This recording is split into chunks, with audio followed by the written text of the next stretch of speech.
எப்ப பார்த்தாலும் தமிழகத்துல இருக்கக்கூடிய இந்த திராவிட அரசியல் கட்சிகள் இவங்க எல்லாருமே பாஜகவை பார்த்து பாஜக ஒரு பாசிச கட்சி, இவங்க பண்ணக்கூடிய விஷயங்கள் எல்லாமே பாசிசத்தின் உச்சம் அப்படி மாதிரிலாம் சொல்லுவாங்க. அப்படி பாசிசத்தனமா பாஜக என்ன பண்ணாங்க அப்படிங்கிற மாதிரி நீங்க கேள்வி கேட்டீங்கன்னா, சப்பையா ஒரு 4 இன்சிடென்ட்டை பயங்கரமா பில்டப் பண்ணி சொல்லுவாங்க. இதெல்லாம் தான் பாசிசம், இதெல்லாம் பாசிசத்தனத்தின் உச்சம் அப்படி மாதிரிலாம் பயங்கரமா பேசுவாங்க.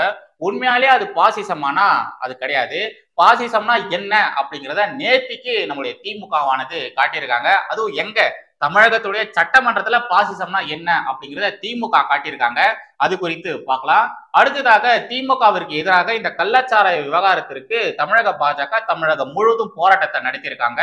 யார் யாரெல்லாம் போராட்டம் பண்ணாங்களோ அவங்க எல்லாருமே தமிழக அரசானது கைது பண்ணியிருக்கு. தமிழக பாஜகவுடைய மூத்த நிர்வாகி திரு எச் ராஜா அவர்களும் கைது பண்ணியிருக்காங்க. திரு எச் ராஜா அவர்களை கைது செய்யப்படும் பொழுது அவரு பழைய மாதிரி திமுக போட்டு பொழந்திருக்காரு. உண்மையிலே திமுக வச்சு செஞ்சுட்டாருன்னு தான் நம்ம சொல்லணும். அதையும் பார்த்துடலாம். நெக்ஸ்ட் இந்த கள்ளச்சாராய மரணங்கள்ல இறந்து போனவங்களுடைய எண்ணிக்கையானது நாளுக்கு நாள் அதிகமாயிட்டே இருக்கு. இன்னொரு பக்கம் திமுக அவங்களுடைய எல்லா நிகழ்ச்சிகளுமே தொடர்ந்து எப்போதும் போல நடத்திட்டு தான் இருக்காங்க. அது மட்டும் இல்லாம அந்த நிகழ்ச்சியில இந்த கள்ளச்சாராயத்தினால இறந்தவங்களை பற்றி மாப் பண்ணி வேற பேசியிருக்காங்க. அது கூடவே இந்த திமுகவின் ஆபாச மேடை பேச்சாளர் சிவாஜி கிருஷ்ணமூர்த்தி இருக்கா இல்லையா, அவனை திமுக எம்பி ஒருத்தர் புகழ்ந்து வேற பேசியிருக்காரு. அதையும் கொஞ்சம் பார்த்துடலாம். கடைசியாக சில முக்கியமான துணுக்கு செய்திகள் இருக்கு, அதை பார்த்துட்டு இந்த வழியை நம்ம முடிச்சலாம். சோ வாங்க கண்டென்ட்டுக்குள்ள போயிடலாம். எப்பொழுதும் எதிராசன் வடிவழகு என் இதய தொழுதால் இல்லை எனக்கெதிர் இல்லை எனக்கெதிர் இல்லை எனக்கெதிரே. ஸ்ரீமதே ராமானுஜாய நமஹா. இளமை தேசியவாதிகள் அனைவருக்கும் வணக்கம். தமிழகத்தில் இருக்கக்கூடிய இந்த திமுக மற்றும் திமுக கூட்டணி கட்சிகள் இப்ப வரைக்கும் பாஜகவை பார்த்து சொல்ற ஒரே விஷயம், பாஜக ஒரு பாசிச கட்சி, அவங்க பண்ணக்கூடிய எல்லா விஷயங்களுமே பாசிசத்தின் உச்சம், அவங்களுக்கு ஜனநாயகம் அப்படின்னாலே என்னன்னே தெரியாது, அவங்க எப்பவுமே இந்த சர்வாதிகார ஆட்சி மாதிரி தான் போயிட்டு இருக்காங்க, அவங்களெல்லாம் மக்கள் விரும்புறதே கிடையாது அப்படிங்கிற மாதிரி தொடர்ந்து பேசிட்டே இருப்பாங்க. சரி ஓகே, பாஜக அப்படி என்ன பாசிசத்தனமா பண்ணாங்க அப்படின்னு நீங்க கேட்டீங்கன்னா, ஒரு 4 இன்சிடென்ட்டை பயங்கரமா பில்டப் பண்ணி சொல்லுவாங்க. அதை போய் நீங்க பாத்தீங்கன்னா அது பாசிசமாவே இருக்காது, நார்மலா எல்லா கட்சியுமே பண்ற மாதிரி தான் இருக்கும். ஃபார் எக்ஸாம்பிள் நீங்க திமுக எடுத்துக்கோங்களேன். திமுக ஆட்சிக்கு வரத்துக்கு முன்னாடி கருத்து சுதந்திரம், பேச்சு சுதந்திரம், பத்திரிகையாளர் சுதந்திரம் அப்படிங்கிற மாதிரி ஏகப்பட்ட விஷயங்கள் பேசிட்டு இருந்தாங்க. அவங்க ஆட்சிக்கு வந்ததுக்கு அப்புறமா 2021க்கு அப்புறமா என்னென்னலாம் பண்ணாங்க எல்லாருமே நம்ம பார்த்தோம் தானே. திமுகவை விமர்சனம் பண்ணி ஒரு மீம்ஸை போட்டா உடனே கைது பண்ணுவாங்க, திமுக விமர்சனம் பண்ணி ஒரு ட்வீட்டை போட்டா உடனே கைது பண்ணிடுவாங்க. அதுவும் பயங்கரவாதிகள் மாதிரி விடியற் காலையில வந்து கைது பண்ணுவாங்க. அது மட்டுமா, விவசாயிகள் மீது குண்டாஸ் போட்டாங்க. இது வரைக்கும் உலகத்துல எந்த ஒரு மூல முடுக்குமே நடக்காத ஒரு விஷயம் விவசாயிகள் மீது குண்டாஸ் போடுறது. அதை திமுக பண்ணாங்க. இது பாசிசம் கிடையாதா? நம்மளுடைய கிஷோர் கே சுவாமி அவர்களை, சாட்டை துரைமுருகனை, சவுக்கு சக்கரன்னு சொல்லிட்டு இவங்க எல்லாருமே கைது பண்ணி குண்டா சாட்டை கீழே கைது பண்ணி உள்ள வச்சிருந்தாங்க. எதனால இவங்களை கைது பண்ணாங்க? திமுகவை விமர்சனம் பண்ணி யூடியூப் சேனல்ல பேசினாங்கன்னு, யூடியூப் சேனல்ல பேசினாங்க சொல்லிட்டு இவங்களை கைது பண்ணிட்டு குண்டா சாட்டில உள்ள தள்ளி வச்சிருந்தாங்க. இவங்க தான் எதிர்கட்சியா இருக்கும்போது 2021க்கு முன்னாடி வரைக்கும் பத்திரிகையாளர்கள் சுதந்திரம், கருத்து சுதந்திரம், பேச்சு சுதந்திரம் அப்படிங்கிற மாதிரி ஏகப்பட்ட விஷயங்கள் பேசிட்டு இருந்தாங்க. ஆனா ஆட்சிக்கு வந்ததுக்கு அப்புறமா தங்களை யார் யாரெல்லாம் விமர்சனம் பண்றாங்களோ அவங்க எல்லாருமே கைது பண்ணி உள்ள வச்சாங்க. ஒருபடி மேல போயிட்டு அவங்க மீது குண்டாசார போட்டாங்க. ஆனா இதே திமுகவிற்கு சப்போர்ட் பண்ணக்கூடியவர்கள் இந்த சோசியல் மீடியால இருப்பாங்க இல்லையா, அவங்க இந்த யூடியூப் சேனல் வச்சிருக்கிறவங்க, இவங்க எல்லாருமே மத்திய அரசையும் நம்முடைய பிரதமரையும் மத்திய அமைச்சர்களையும் என்னென்னலாம் பேசியிருக்காங்க, ரீசெண்டா நிர்மலா சீதாராமன் அவர்களை குறித்து என்னென்னலாம் பேசியிருக்காங்க, அவங்க மேல ஏதாச்சும் நடவடிக்கை எடுத்தாங்களா? இல்ல, ஒரு நடவடிக்கை எடுக்கவும் இல்லை. மாநில அரசு எடுக்கல, மத்திய அரசும் எடுக்கல. ஆனா இவங்க தான் சொல்றாங்க பாஜக ஒரு பாசிச கட்சின்னு. பாஜக இது வரைக்கும் யார் மீது இது மாதிரி நடவடிக்கை எடுக்கவே இல்லை, திமுக தான் எடுக்கிறாங்க. திமுக இருக்கிறவங்க பாஜகவுக்கு எதிராக, மத்திய அமைச்சர்களுக்கு எதிராக, பிரதமருக்கு எதிராக பேசிட்டு வந்துட்டு இருக்காங்க. அவங்க மேலேயும் இவங்க நடவடிக்கை எடுக்கல, அவங்களும் இவங்க மேலேயும் நடவடிக்கை எடுக்கல. அப்படி இருக்கும் பொழுது இவங்க பாஜகவை பார்த்து பாசிச கட்சின்னு சொல்றாங்க. மத்திய அரசு இடி ரைடு பண்ணா, ஐடி ரைடு பண்ணா உடனே அது பாசிச கட்சி ஆயிடுமா? ஆக்சுவலா இவங்களுடைய கருத்து என்னன்னா, இடி ரைடு ஐடி ரைடு எல்லாம் பண்றாங்க பாத்தீங்களா, அது இவங்களுக்கு பிடிக்கல. அதனால பாஜகவை பார்த்து பாசிச கட்சின்னு சொல்றாங்க. பாஜக சும்மா சும்மா இடி ரைடு ஐடி ரைடு பண்ணாங்கன்னா நீங்க சொல்றதுல ஒரு நியாயம் இருக்கு. அவங்க ரைடுக்கு வந்து எதுவுமே அவங்க கையில மாட்டாம போனாங்கன்னா பரவாயில்ல. ஆனா இடியும் சரி ஐடியும் சரி அவ்வளோ விஷயங்கள் கைப்பற்றி இருக்காங்க. அமைச்சர் செந்தில் பாலாஜி அவர்கள் இப்போ வரைக்கும் சிறையில் இருக்கிறதுக்கான காரணம் என்ன? இடி ரைடு. ஏன்னா செந்தில் பாலாஜி அவர்கள் மீது அவ்வளோ விஷயங்கள் அவங்க குற்றச்சாட்டு வச்சிருக்காங்க, ஏகப்பட்ட ஆதாரங்களை காட்டியிருக்காங்க. அதனாலதான் திரு செந்தில் பாலாஜி அவர்களுக்கு இப்போ வரைக்கும் ஜாமீன் கிடைக்கவே இல்லை. இதெல்லாம் தாங்க காரணம். மத்திய அரசானது இடி ரைடு ஐடி ரைடு எல்லாம் பண்றாங்க இல்லையா, அதுக்கு விமர்சனம் பண்ணணும்னு சொல்லி இவங்க பொதுவா என்ன சொல்றாங்க, பாசிச கட்சி, பாசிச பாஜக அப்படிங்கிற மாதிரி ஒரு புது விஷயத்த இவங்க எல்லாருமே பண்றாங்க. சரி, இப்போ நான் உங்களுக்கு உண்மையாலேயே பாசிசம்னா என்ன அப்படிங்கிறத ஆதாரத்தோட காட்டுறேன். நம்முடைய சபாநாயகர் திரு அப்பா அவர்கள் சட்டப்பேரவையில ஒரு முக்கியமான விஷயத்தை பேசியிருக்காரு. இங்க சைட்ல போற ஃபர்ஸ்ட் நீங்க அதை பாருங்க. இந்த சபை நடவடிக்கைகள்ல எதிர்க்கட்சி தலைவர்கள் உறுப்பினர்கள் பேசுவது எதுவும் அவை குறிப்பில் ஏறாது. அதை ஒளிபரப்பவோ அல்லது எழுதுவதற்கோ எந்த பத்திரிகைகளுக்கும் உரிமை இல்லை என்பதையும் தெரிவித்துக் கொள்கிறேன். அதாவது சட்டப்பேரவையில எதிர்க்கட்சிகள் பேசக்கூடிய கருத்துக்கள் எதுவுமே இடம்பெறாது, மீடியாவும் அது குறித்தான விஷயங்கள் வெளியே விடக்கூடாது, வெளியே சொல்லக்கூடாது அப்படிங்கிற மாதிரி சபாநாயகர் அவர்கள் சொல்றாரு. இது என்ன சார், இது என்ன? எதிர்க்கட்சிகள் யாரும் பேசவே கூடாது, மீறி பேசினாலும் அதை நாங்க அவை குறிப்பில இருந்து எடுத்துருவோம் அப்படின்னு சொல்றீங்களே, இது என்ன? அப்ப திமுக மட்டும்தான் பேசணுமா? திமுக பேசுறது மட்டும்தான் மக்களுக்கு கேட்கணுமா? எதிர்க்கட்சிகள் மீறி பேசினாங்கன்னா அதை நீங்க அவை குறிப்பில இருந்து எடுத்துருவீங்களா? இது என்ன கம்யூனிஸ்ட் கட்சியை ஆட்சி செய்யக்கூடிய சர்வாதிகார நாடா? கிடையாது, இது ஜனநாயக நாடு. இங்கேயே இது மாதிரிலாம் நீங்க பேசுறீங்கன்னா எப்படி சார்? இத மாதிரிலாம் ஒரு பக்கம் சட்டப்பேரவையில போயிட்டு இருக்கும் பொழுது இன்னொரு சைடு பாத்தீங்கன்னா நம்முடைய அமைச்சர் மனோ தங்கராஜ் இருக்கார் இல்லையா, அவருக்கும் சபாநாயகர் அப்பா அவர்களுக்கும் வாக்குவாதம் மாதிரி ஒரு சண்டை மாதிரி ஒண்ணு போயிட்டு இருந்தது. இத கொஞ்சம் பாருங்க. பிரச்சாரங்களை கட்டவிழ்த்து விட்டு உலக அளவில் பொய்ங்கிற வார்த்தையை நான் உட்பட அவை குறிப்பிலிருந்து நீக்கிறது உண்மைக்கு புறம்பாக. சப்ஜெக்ட்டுக்கு வாங்க. உலக அளவில் சப்ஜெக்ட்டுக்கு வாங்க. தலைவரே, நம்ம ஒரு அரசியல் கட்சி, கொஞ்சம் அரசியல் பேசிதான் ஆகணும். இல்ல, இது ஒரு நெருக்கடியான தேர்தல் முடிஞ்சு நம்ம நிற்கும். நான் நீங்க தந்திருக்கக்கூடிய நேரத்தில் முடிச்சிருவேன். அதில் நீங்க கொஞ்சம் தயவு செய்து எனக்கு பேச அனுமதிக்கும்படி கேட்டுக்கொள்கின்றேன். அதாவது பால்வளத்துறை மானிய கோரிக்கையில டிபேட்ல பேசியிருக்காங்க, அதுக்கு தான் பதில் சொல்றதுதான் எல்லாரும் விருப்பம். நீங்க அதை தாண்டி நம்ம ரொம்ப எல்லாம் ஏதாவது நீங்க அரசியல் தொட்டுக்கிட்டுமே தவிர தொட்டுக்கிட்டு தான் நம்ம மேடையில தலைவர் வெளிய மேடையில பேசுற மாதிரி தயவு செய்து அதை பேசினா நாகரிகம் இல்ல. சபைக்கு சில நாகரிகம் இருக்கு, நீங்க அதுபடிதான் நடந்துக்கணுமே தவிர அதை தாண்டி பேசினா நல்லா. எதையும் தாண்டல, நம்ம தலைவருக்கு நீங்க நம்ம சாதனைகள் நம்முடைய தலைவரை பற்றி அருமை பெருமையா பேசுங்க. பெரிய அளவுல நீங்க அந்த பேசுறது இந்த அவைக்கு நாகரிகமா இருக்காது. அவை நாகரிகம் இல்லாம நான் பேச மாட்டேன் உறுதியை நான் என்னுடைய பேரவைத் தலைவருக்கு சொல்லுங்க. இல்ல, நீங்க சப்ஜெக்டுக்கு வாங்க. அவ்வளவு அமைச்சர்கள் மூத்த அமைச்சர்லாம் பதில் சொல்லிருக்காங்க, சப்ஜெக்டை தாண்டல. நீங்க அதை மனதில் வச்சு பேசுங்க தயவு செய்து. அதாவது ஹியூமன் டெவலப்மெண்ட் இண்டெக்ஸ் மனிதவள மேம்பாட்டு குறியீட்டில் இந்தியா 142வது இடம். ஆனால் பொய் பிரச்சாரங்கள், வெறுப்பு பிரச்சாரங்கள் இந்தியா முதலிடம்.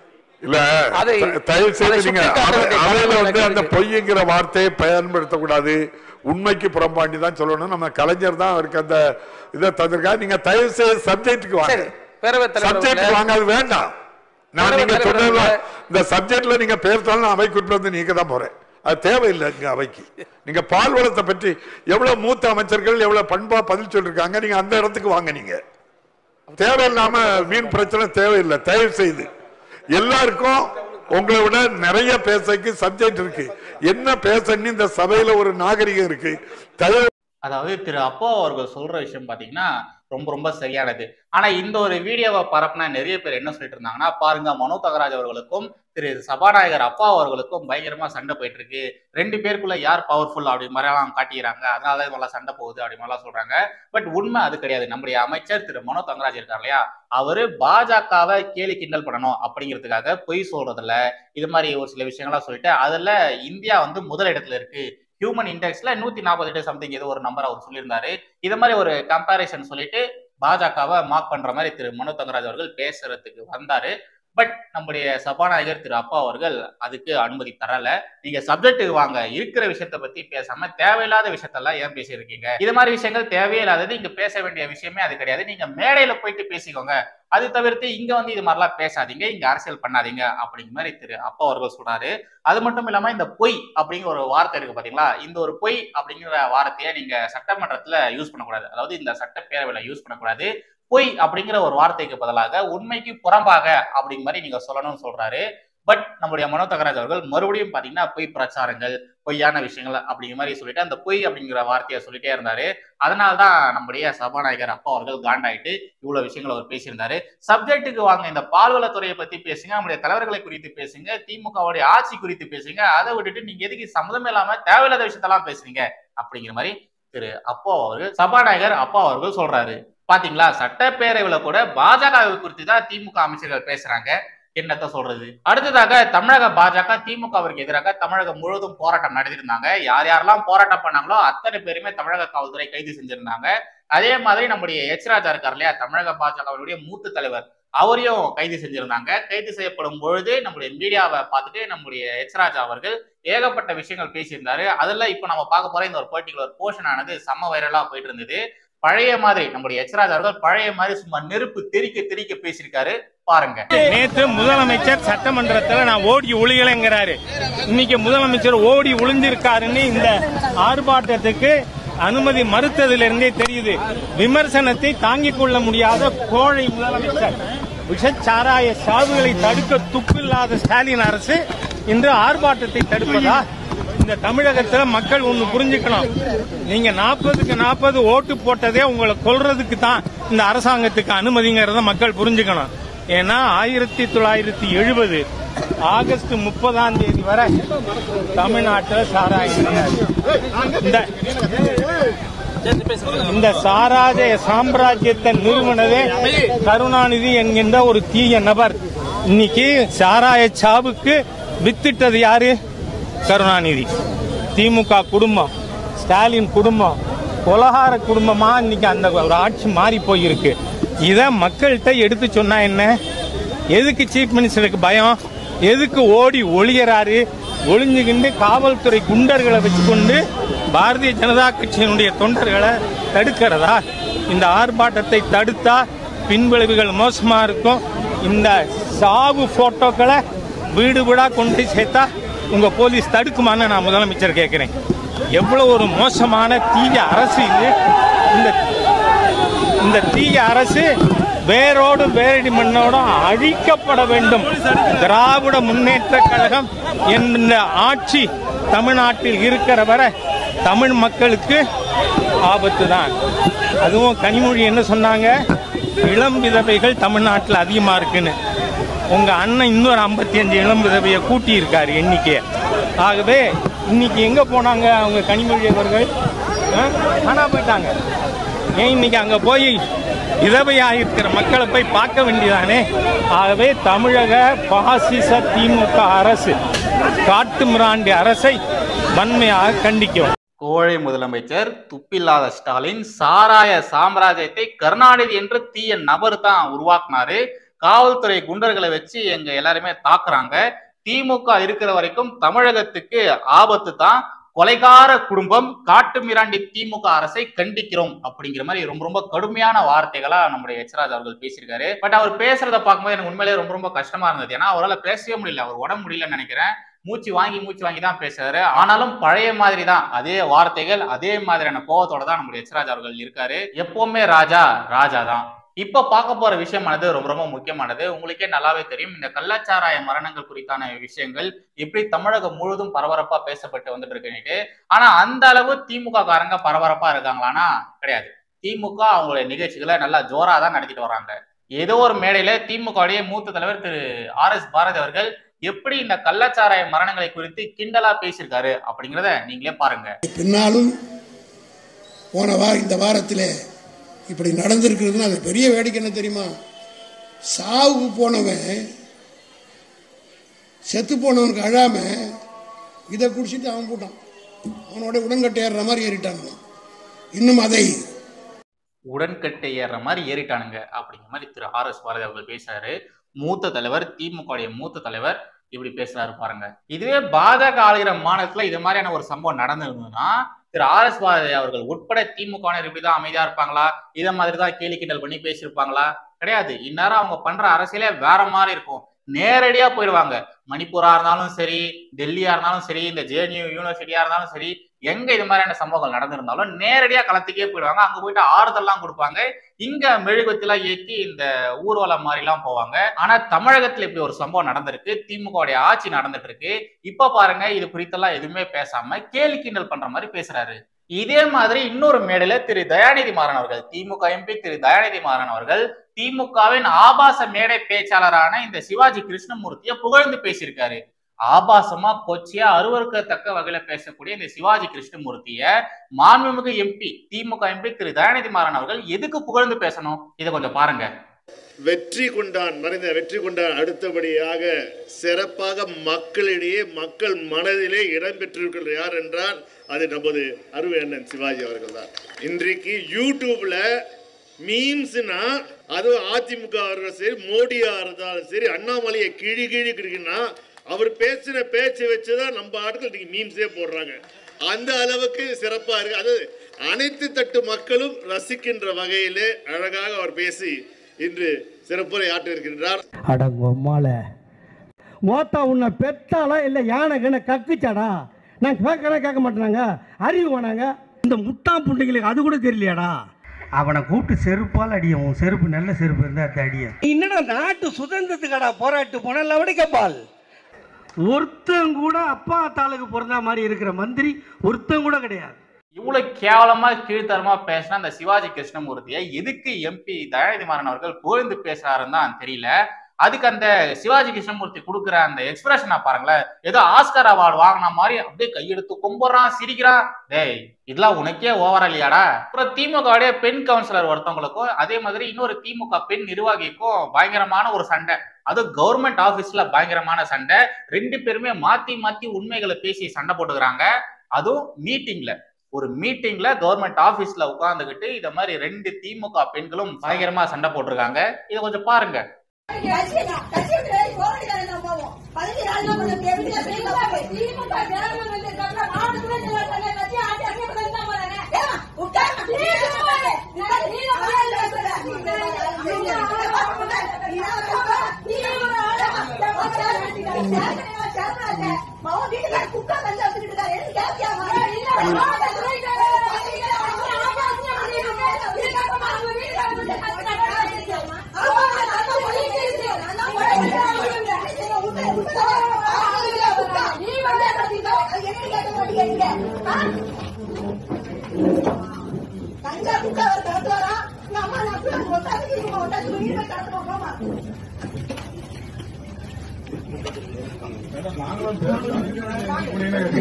என்ன சொல்றது, இவங்க பாத்தீங்கன்னா அவங்கள திட்டுறாங்க, அவங்க இவங்களை திட்டுறாங்க. கஞ்சா குட்கா விற்கிறவன் புருஷன் தானே உன் புருஷன், நீலாம் பேசக்கூடாது அப்படிங்கிற மாதிரி அவங்க சொல்றாங்க.